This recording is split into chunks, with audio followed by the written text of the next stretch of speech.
Hello everyone, welcome to T-SAT. నేను మీ లింగదాస్. పోటీ పరీక్షలకి prepare అవుతున్న అభ్యర్థుల కోసం టీశాట్ వారు అందిస్తున్న ఉచిత శిక్షణా తరగతిలో భాగంగా ప్యూర్ మ్యాథ్స్ అనే సబ్జెక్ట్ని మనము డిస్కస్ చేస్తూ ఉన్నాం. అందులో మనము గతంలో నెంబర్ సిస్టమ్ అనే టాపిక్ని స్టార్ట్ చేసి కొన్ని క్లాసెస్ కూడా పూర్తి చేసుకుని ఉన్నాం. ఈరోజు మిగిలిన సబ్జెక్ట్ని మనం ఈరోజు డిస్కస్ చేద్దాం, నెంబర్ సిస్టమ్. సో నెంబర్ సిస్టంలో గత క్లాస్లో మనము సహజ సంఖ్యల యొక్క మొత్తము, సరి సంఖ్యల యొక్క మొత్తము, బేస్ సంఖ్యల యొక్క మొత్తం ఏ విధంగా కనుక్కుంటామన్నది చూసి ఉన్నాము. ఒకవేళ చూడని వారు ఉంటే మళ్ళీ ఒకసారి ఆ వీడియో వెనక్కి వెళ్ళి చూసుకోండి, ఎందుకంటే కంటిన్యూషన్లో ఉండాలి మనం ఎప్పుడైనా సరే ప్రిపరేషన్లో. ఇప్పుడు ఒకసారి చూసినట్లయితే the sum of squares of first n natural numbers. So మొదటి ఎన్ సహజ సంఖ్యల వర్గముల మొత్తము ఏమంటున్నాడు మనకి ఇక్కడ? మొదటి ఎన్ సహజ సంఖ్యల, మొదటి ఎన్ సహజ సంఖ్యల వర్గముల మొత్తము, వర్గముల మొత్తం. సో ఏంటంటే మొదటి ఎన్ సహజ సంఖ్యల వర్గముల మొత్తము ఎన్ ఇంటూ ఎన్ ప్లస్ 1 ఇంటూ 2n+1/6. ఎన్ అనేది అక్కడ ఎన్ని నెంబర్లు తీసుకుంటున్నాము అన్నది ఇంపార్టెంట్. ఫర్ ఎగ్జాంపుల్ ఈ విధంగా ఉందనుకోండి ప్రశ్న. ఎలా ఉంది? ఇలా 1 + 4 + 9 + 16 + 25 సో ఆన్ 2500 ఉంది. So on 2500. మనకరే ఇప్పుడు ఇవన్నీ ఏమని రాస్తాం మనము, ఎలా యాడ్ చేయాలి వీటిని అన్న సందిగ్ధత ఉండకూడదు. రెండవది, ఇందాక చెప్పిన క్లాస్ యొక్క ఎఫెక్ట్ కూడా దీన్ని ఉండకూడదు. ఏమని చెప్పాము? మొదటి మరియు చివరి సంఖ్యల యొక్క సగటు ఇంటూ అది అలాంటిది అప్లై చేయకూడదు. ఇక్కడ ఎందుకు అప్లై చేయకూడదు? ద కండిషన్ ఈజ్, అలా మొదటి సంఖ్య మరియు చివరి సంఖ్యల యొక్క సగటు ఇంటూ ఎన్ నెంబర్ తీసుకునేది ఎప్పుడు కూడా వరుస సంఖ్యలు ఉన్నప్పుడు మాత్రమే తీసుకోవాలి. ఈ వరుస సంఖ్యలు కాదు చూడండి, 1 నుంచి 4 వరకు 3 డిఫరెన్స్ ఉంటే 4 నుంచి 9 వరకు 5 డిఫరెన్స్ ఉంది, అంటే సమానమైన భేదం లేదు, కాబట్టి వరుస సంఖ్యలు కావు. మరి ఇవేంటివి అని అంటే ఇవి వర్గ సంఖ్యలు. 1 square, 2 square, 3 square, 4 square, 5 square, so on 50 square is 2500. అంటే మొదటి 50 సహజ సంఖ్యల యొక్క మొత్తం. సో మొదటి 50 సహజ సంఖ్యల వర్గముల మొత్తం. ఎన్ని వర్గాలు ఉన్నాయి? 50 వర్గాలు ఉన్నాయి. కాబట్టి n is equal to 50. 2 conditions. ఒకటి, అది మొదటి నుంచి ప్రారంభం అవ్వాలి, అది n వరకు ఉండాలి, n యొక్క వర్గం వరకు ఉండాలి. n యొక్క వర్గం ఎంత? 50. n is equal to 50. కాబట్టి ఫార్ములా ఏంటి మనకి? n into n+1 into 2n+1/6 రాస్తాం మనం. సో n అంటే 50, 50 into 50, 1 into, so 2n+1. So 250 is 100, that is 101/6. So it is 2 3s are 6, 2 25s are. Now 3 1s are 3, 3 7s are 51. So 25 into 17 into 101 నువ్వు multiply చేసి చూడండి. 25 7s are 175. So 25 1s are 25 అంటే it is 42. 425 into 101 కనుక రాస్తే okay. So ఏమవుతుంది ఇక్కడ? 425 1s are 425, 42, so 429 అవుతుంది. So 42925 okay. So 42,925 అవుతుంది. ఒకసారి క్యాలిక్యులేషన్ జాగ్రత్తగా చేయండి. సో ఇది కాన్సెప్ట్, అంటే ఆ ఫార్ములాని మనం అప్లై చేయడం. ఇక్కడ క్వశ్చన్ ఏమి ఇచ్చాడు చూడండి. Find the sum of the squares of first 20. So 20 యొక్క మొదటి 20 వర్గాల యొక్క మొత్తం ఎంత? What is the question? మొదటి 20 వర్గాల మొత్తము, మొదటి 20 వర్గాల మొత్తము ఎంత అంటున్నాడు. సో మొదటి 20 వర్గాల మొత్తం అంటే n is equal to 20. So let's substitute the formula. 20 into n+1, 21 into 2n+1, 41/6. 2 ముళ్ళ 2 పదుల 3 ఏళ్ళ 21. So 10 into 7 1s are 7, 7 4s are 28, that is 2870. So what is the answer? 2870 is the answer, right? And so this is the question for the n squares of sum. Okay, next one. The sum of the cubes of first n natural numbers. The sum of the cubes of first n natural numbers. ఇక్కడ చూడండి ఏముంది ఇక్కడ అనంటే n² into n+1 whole square by 4 ఉంది. n² into n+1 whole square by 4 ఉంది. మీరు ఒకసారి ఈ ఫార్ములాని జాగ్రత్తగా గమనించండి. ఇది n ఇంటూ n+1/2 హోల్ స్క్వేర్కి సమానంగా ఉంది. అంతేనా కదా? అంటే నువ్వు గమనించాల్సిన అంటే ఫార్ములాలో ఏమన్నా క్రియేటివ్గా మనం దాన్ని ఆలోచించవచ్చు అన్నది చూడాలి.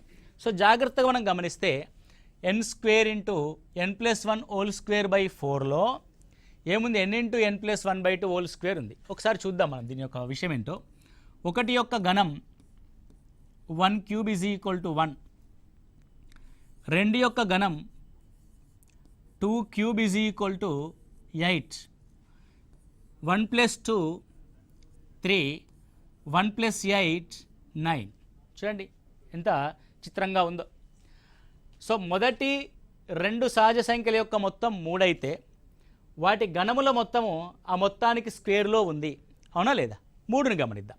3 3³ 27. సో 27 అంటే ఇప్పుడు ఈ మూడింటి యొక్క మొత్తం 9 + 27 ఏమవుతుంది? 36 అవుతుంది. ఇప్పుడు ఈ మూడింటి యొక్క మొత్తం ఎంత? 3 + 2 5, 5 + 1 6. మళ్ళీ చూడండి 6² = 36. అంటే మనం ఏమని రాయొచ్చు? మొదటి n సహజ సంఖ్యల యొక్క మొత్తానికి వాటి గణాల యొక్క మొత్తాన్ని కనుక కంపేర్ చేసినట్లయితే మొదటి n సహజ సంఖ్యల యొక్క గణముల మొత్తము మొదటి n సహజ సంఖ్యల మొత్తానికి వర్గంలో ఉంటుంది. ఇది స్టేట్మెంట్ రూపంలో క్వశ్చన్ ఇస్తాడు. అంటే నువ్వేం గమనించావు? మొదటి n గణముల యొక్క మొత్తము అన్నది కంపారిటివ్ వేలో గమనిస్తే ఏం గమనించావు అని చూసుకోవాలి. సో మొదటి n గణముల యొక్క మొత్తము మొదటి n సహజ సంఖ్యల మొత్తానికి వర్గంలో ఉంటుంది. n² into n+1 whole square by 4, n into n+1/2 whole square. Okay right. So దీన్ని ఏమని రాసుకుంటాం మనం ఇప్పుడు? మొదటి n గణముల మొత్తము మొదటి n గణముల మొత్తము మొదటి n సహజ సంఖ్యల మొత్తానికి మొదటి n సహజ సంఖ్యల మొత్తానికి వర్గంలో ఉంటుంది. మొత్తానికి వర్గంలో ఉంటుంది. సో ఏంటి ఆ formula? n into n+1/2 whole స్క్వేర్కి n² into n+1 whole square by 4. అంటే ద బిహైండ్ ద స్టోరీ, అంటే the story behind the story తెలిస్తే, కథ వెనుక ఉన్న కథ తెలిస్తే మన కాన్సెప్ట్ అనేది చాలా బలంగా రిజిస్టర్ అవుతుంది మన యొక్క బ్రెయిన్లో. Right and so this is the concept of the sum of the cubes of first n natural నెంబర్స్ని మనం ఇక్కడ గమనిస్తాం. సో క్వశ్చన్ మనకి ఏమని ఇస్తాడు ఇక్కడ అని అంటే సేమ్ సహజ సంఖ్యల యొక్క వర్గములు ఇచ్చినట్టుగా ఇక్కడ క్వశ్చన్ ఏమంటాడంటే మొదటి 20 సహజ సంఖ్యల మొదటి 20 సహజ సంఖ్యల గణముల మొత్తము ఎంత? సో మొదటి 20 సహజ సంఖ్యల గణముల మొత్తాన్ని గమనిస్తే సో 20 సహజ సంఖ్యల యొక్క గణముల మొత్తం ఏమవుద్ది? నీకు ఇప్పుడు రిజిస్టర్ అయింది. ఏమని రిజిస్టర్ అయింది? వాటి యొక్క సహజ సంఖ్యల మొత్తానికి వర్గంలో ఉంటుందని రిజిస్టర్ అయింది. అంటే సహజ సంఖ్యల యొక్క మొత్తం formula n into n+1/2 whole స్క్వేరే వాటి యొక్క గణముల మొత్తంగా చూస్తాం. అంటే ఫార్ములా యొక్క కంపారిజన్లో స్క్వేర్ వస్తుంది, కానీ కాన్సెప్ట్ మాత్రం అది గణముల మొత్తమే. అంటే n² into n+1 whole square by 4. ఇదే కాన్సెప్ట్. ఏదైనా ఒక సంఖ్య యొక్క స్క్వేర్ రాయడం, దాని యొక్క +1 యొక్క స్క్వేర్ రాయడం కంటే ఒకేసారి రాయడం better. So 20 into 21/2 whole square, 2 10. Okay right. So ఇప్పుడు గమనిస్తే 10 యొక్క స్క్వేర్ 100, 21 యొక్క స్క్వేర్ 441. అంతేగా? So that is 44100. 44100 right. So ఫార్ములాలు రాసినా కూడా అంతే. సో 20 స్క్వేర్ అంటే 400, 21 స్క్వేర్ అంటే 441/4, దట్ ఈజ్ 100. సో ఆన్సర్ 44,100గా మనం రాయడం జరుగుద్ది. 44,100 రైట్ అండి. సో ఎలా చేసినా ఒకటే, బాగా జాగ్రత్తగా గుర్తుపెట్టుకోండి. రెండు కాన్సెప్ట్స్, డిఫరెంట్ కాన్సెప్ట్స్తో చేసాం. ఒకటి సహజ సంఖ్యల యొక్క వర్గం అనే కాన్సెప్ట్తో చేసాము, ఇంకొకటేమో సహజ సంఖ్యల యొక్క గణముల మొత్తానికి ఫార్ములా ఆధారంగా మనం చేసి ఉన్నాము. ఓకే, సో ఇది మనకి గణముల యొక్క మొత్తము, వర్గముల యొక్క మొత్తము, సహజ సంఖ్యల యొక్క మొత్తము, సరి సంఖ్యల యొక్క మొత్తము, బేస్ సంఖ్యల యొక్క మొత్తం అనే కాన్సెప్ట్ని చూసాం. సో దీంతో పాటు మనకి అతి ముఖ్యమైన అంశం ఏముంటుంది అని ఒకసారి మనం గమనిస్తే, సో వాటి యొక్క మొత్తాలని సో ఈ విధంగా కూడా అడగడానికి అవకాశం ఉంటుంది. అంటే గుణిజాల యొక్క మొత్తం అడగొచ్చు, అంటే భాగించబడే సంఖ్యల యొక్క సంఖ్య కూడా అడగొచ్చు. 200 నుంచి 800 వరకు ఎన్ని సంఖ్యలు 4, 5 మరియు 6 ద్వారా భాగించబడతాయి? 4 మరియు 5 మరియు 6 ద్వారా భాగించబడతాయి.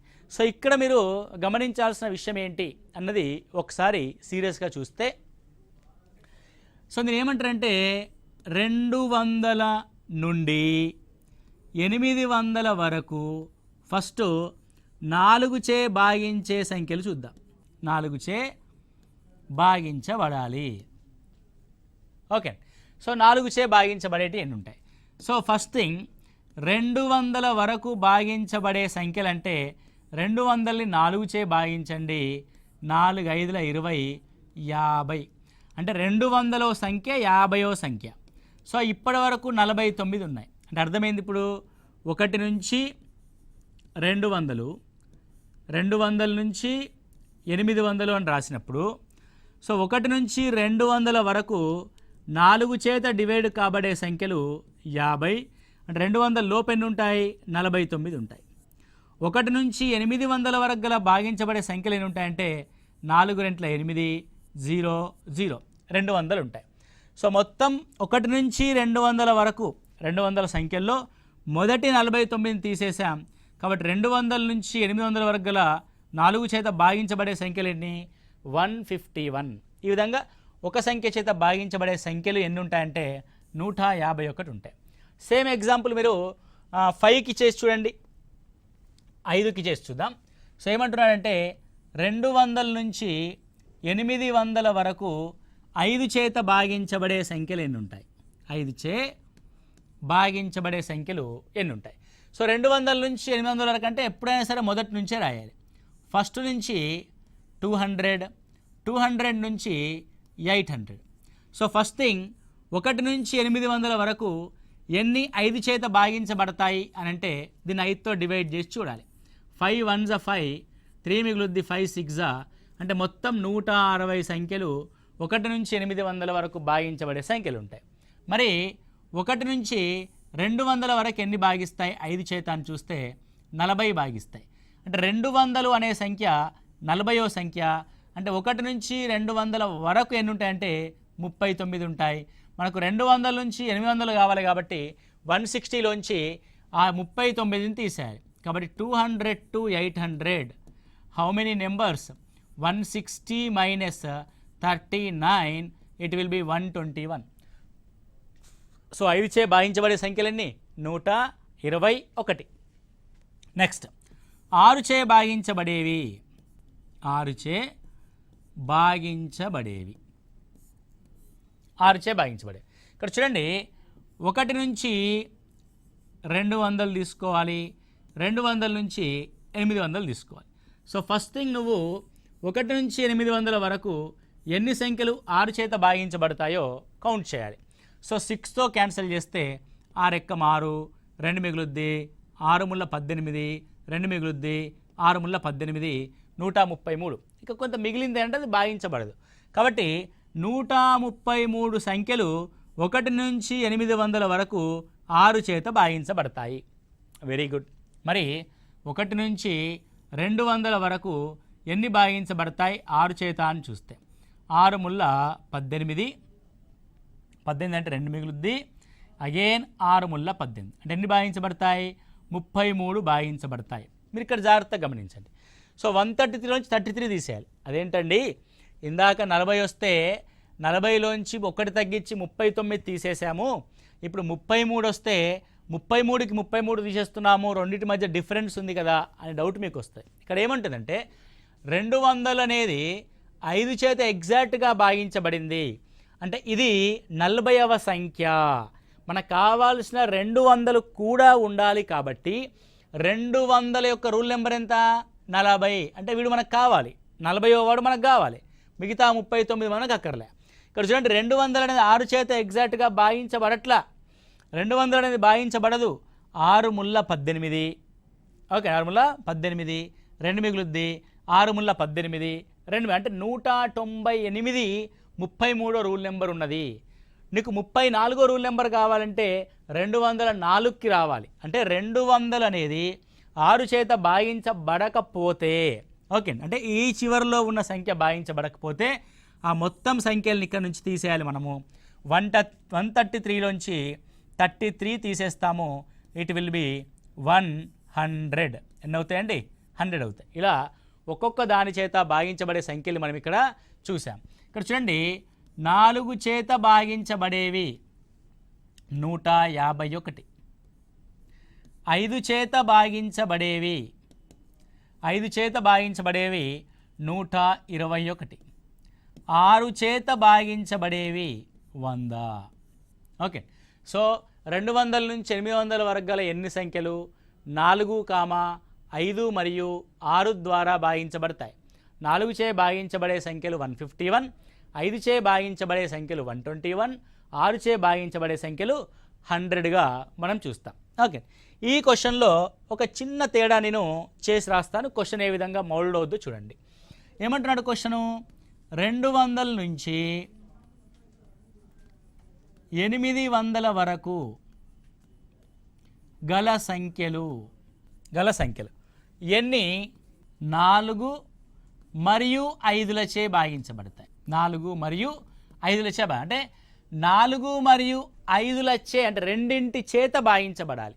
సో 4 చేత భాగించబడాలి, అదే సంఖ్య 5 చేత భాగించబడాలి. అంటే ఒకేసారి రెండింటి చేత భాగించబడాలి. సో ఫర్ ఎగ్జాంపుల్ 200 నుంచి 800 తీసుకున్నాం అనుకోండి.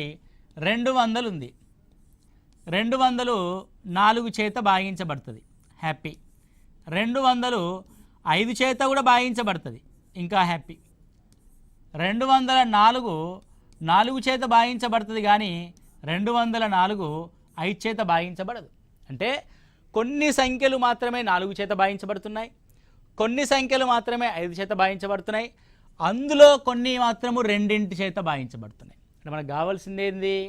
రెండింటి చేత భాగించబడే సంఖ్యలు కావాలి. 4 చేత మరియు 5 చేత రెండింటి చేత భాగించబడే సంఖ్యలు కనుక మనం రాయాలి.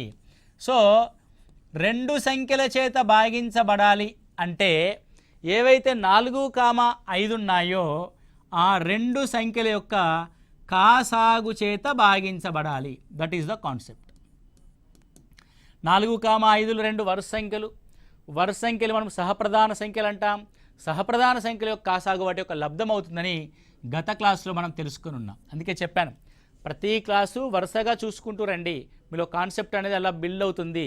ఏదో ఆ సినిమాలు చెప్పినట్టు గోడ కట్టినట్టుగా మీకు బిల్డ్ అయిపోతూ ఉంటుంది సబ్జెక్ట్ అనేది. సో 20 చేత భాగించబడాలి అంటే 200 నుంచి 800 వరకు 20 చేత భాగించబడే సంఖ్యలు ఎన్ని ఉంటాయి అంటే ఏమని తీసుకోవాలి నువ్వు? ఫస్ట్ 1 నుంచి 800 వరకు 20 చేత భాగించబడే సంఖ్యలు ఎన్నో తీసుకోవాలి. 24 80 అంటే 40 సంఖ్యలు 1 నుంచి 800 వరకు 20 చేత భాగించబడతాయి. 1 నుంచి 200 వరకు 20 చేత ఎన్ని భాగించబడతాయి? 20 10 200. చూడండి 200 ఎగ్జాక్ట్గా భాగించబడుతుంది, అది 10వ సంఖ్య. అంటే ఇక్కడ వరకు ఎన్ని ఉంటాయి? 9 ఉంటాయి. కాబట్టి 40 - 9 31.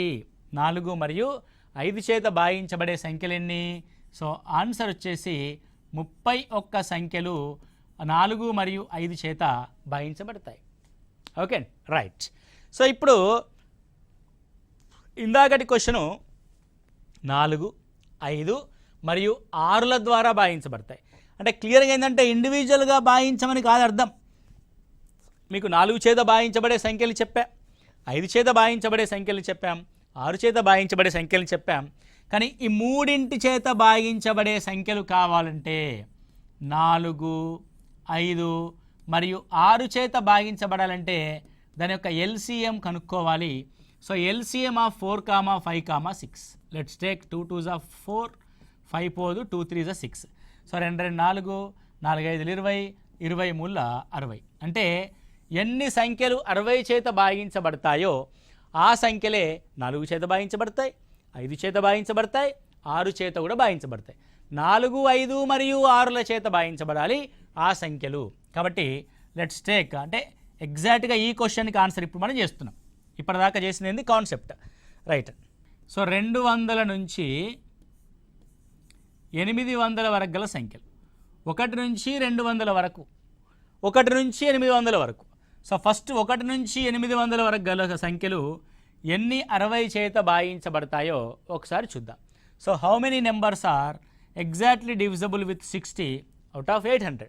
సో 60 చేత చూస్తే 60 ఎక్కం 60, 200, 60 మూల 180, 13. అంటే 1 నుంచి 800 వరకు 60 చేత భాగించబడే సంఖ్యలు 13 ఉంటాయి అర్థం. నెక్స్ట్ 200లో 60 చేత భాగించబడే సంఖ్యలు ఎన్ని ఉంటాయి? 60 మూల 180. 200 ఎగ్జాక్ట్గా భాగించబడట్లేదు. 200 ఎగ్జాక్ట్గా భాగించబడిన సందర్భంలో మాత్రమే ఇక్కడ వచ్చిన భాగఫలానికంటే ఒకటి తక్కువ తీసుకుంటాం. అంటే ఈ 3 సంఖ్యలు కూడా 1 నుంచి 200 లోపే ఉంటాయి కాబట్టి ఈ మూడింటిని తీసేసి రాయాలి. 13 - 3 10 సంఖ్యలు 4, 5 మరియు 6ల చేత భాగించబడతాయి 200 నుంచి 800 వరకు గల సంఖ్యలు. Okay, so this is the concept. అంటే ఎన్ని సంఖ్యలు ఆ విధంగా భాగించబడతాయో తెలుసుకోవాల్సిన అంశము ఈ విధంగా ఉంటుంది. ఓకే, నెక్స్ట్ ఎన్ని 3 అంకెల సంఖ్యలు ఉన్నాయి ఖచ్చితంగా 8 ద్వారా భాగించబడేవి? అంటే క్వశ్చన్ ఏంటి? 8 చేత భాగించబడే 3 అంకెల సంఖ్యలు ఎన్ని? 8 చేత భాగించబడే 3 అంకెల సంఖ్యలు ఎన్ని? సో ఫస్ట్ థింగ్ 3 అంకెల సంఖ్యలు చూద్దాం. సో ఎక్కడుంటాయి 3 అంకెల సంఖ్యలు? 100 నుంచి మొదలవుతాయి. ఎక్కడి వరకు ఉంటాయి? 999 వరకు ఉంటాయి. మీకు ముందు నుంచి చెప్తూ ఉన్నాం, ఏది మొదలుపెట్టినా 1 నుంచి మొదలు పెట్టాలి. సో 1 నుంచి 999 వరకు ఎన్ని సంఖ్యలు 8 చేత భాగించబడతాయి? సో 8 1s 8, 1, 8 2 16, 3, 39 అంటే 8 5 40, 8 4 32 అంటే 124 సంఖ్యలు 1 నుంచి 800 వరకు భాగించబడేవి ఉంటాయి. మరి 100లో ఎన్ని ఉంటాయి 8 చేత ఖచ్చితంగా భాగించబడేవి అని చూసినట్లయితే 8 ఎక్కం 8, 2 మిగులుద్ది, 8 2 16. అంతే తప్ప ఇక్కడ 100 ఎగ్జాక్ట్గా 8 చేత భాగించబడట్లేదు.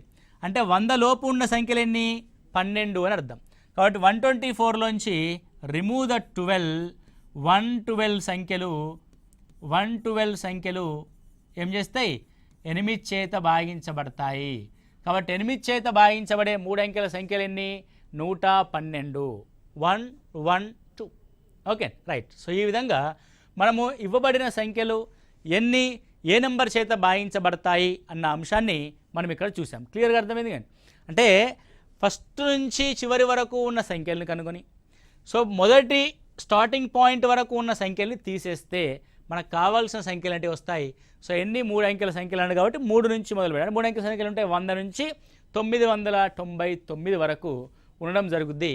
సో ఇవి మనకి ఎన్ని సంఖ్యలు 3 అంకెల చేత భాగించబడతాయి అన్న ప్రాబ్లమ్ని మనం ఇక్కడ చూసాం. సో ఇక్కడ ఇంకొక విషయాన్ని క్వశ్చన్ అడగడానికి ఛాన్స్ ఉంటుందండి. ఏమని ఛాన్స్ ఉంటుంది అని అంటే ఎన్ని 3 అంకెల సంఖ్యలు